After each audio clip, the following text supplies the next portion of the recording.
দ্বাদশ সংসদ ভেঙে প্রজ্ঞাপন জারি করেছেন রাষ্ট্রপতি মোহাম্মদ শাহাবুদ্দিন। ইতিমধ্যে সাবেক প্রধানমন্ত্রী বিএনপি চেয়ারপারসন বেগম খালেদা জিয়াকেও মুক্ত ঘোষণা করা হয়েছে। এই মুহূর্তে বঙ্গভবনে আছেন আমাদের সহকর্মী আছার লিমন।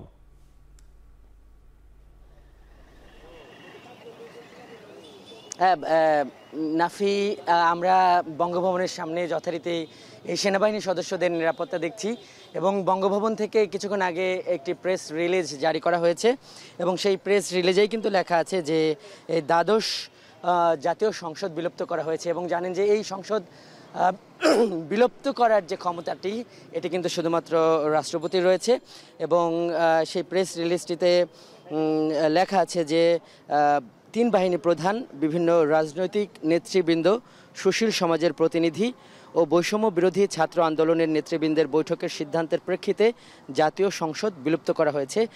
জানেন যে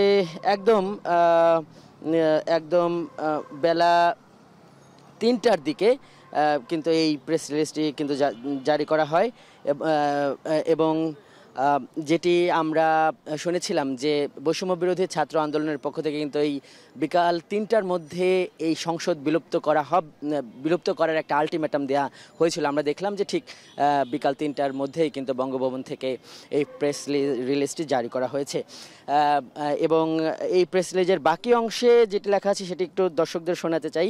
সেখানে লেখা আছে যে বিএনপির চেয়ারপারসন বেগম খালেদা জিয়াকেও মুক্তি দেওয়া হয়েছে।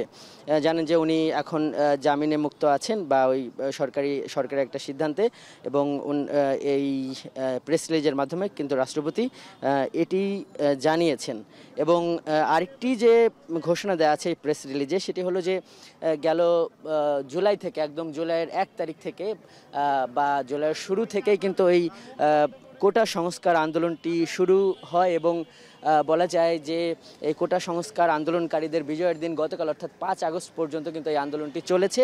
তো এই সময়ের মধ্যে যেটি বলা হয়েছে যে ১ জুলাই ২০২৪ থেকে ৫ আগস্ট ২০২৪ পর্যন্ত বৈষম্য বিরোধী আন্দোলন ও বিভিন্ন মামলায় আটককৃতদের মুক্তি দেওয়া শুরু হয়েছে এবং ইতোমধ্যে অনেকে মুক্তি পাচ্ছে। এই দাবিগুলো কিন্তু ছাত্রদের ছিল।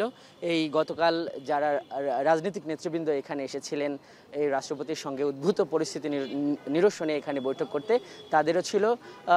ঢাকা বিশ্ববিদ্যালয়ের শিক্ষক সহ সুশীল সমাজের প্রতিনিধিরা এখানে ছিলেন, সবার কিন্তু এই দাবিগুলো ছিল। তা আমরা দেখছি যে এই বিজয়ী ছাত্রছাত্রী বা এই কোটা সংস্কার আন্দোলনের তাদের যে দাবি, সেই দাবি এগুলো কিন্তু ধীরে ধীরে কিন্তু পূরণ করা হচ্ছে। জানিয়ে রাখি যে আমি বঙ্গভবনের কর্মকর্তাদের সঙ্গে কথা বলেছি। কোটা সংস্কার আন্দোলনের যারা শীর্ষ সমন্বয়ক তারা কিছুক্ষণের মধ্যে বঙ্গভবনে ঢুকবেন এবং এই বঙ্গভবনে ঢুকে কিন্তু তারা রাষ্ট্রপতির সঙ্গে কথা বলবেন। গতকাল তারা অন্তর্বর্তীকালীন সরকারের একটি রূপরেখা দিয়েছে এবং সেই পয়েন্টসগুলো নিয়ে কিন্তু এই বঙ্গভবনে তারা ঢুকবেন এবং রাষ্ট্রপতির সঙ্গে আলোচনা করে হয়তো গণমাধ্যমের সঙ্গে কথা বলবেন।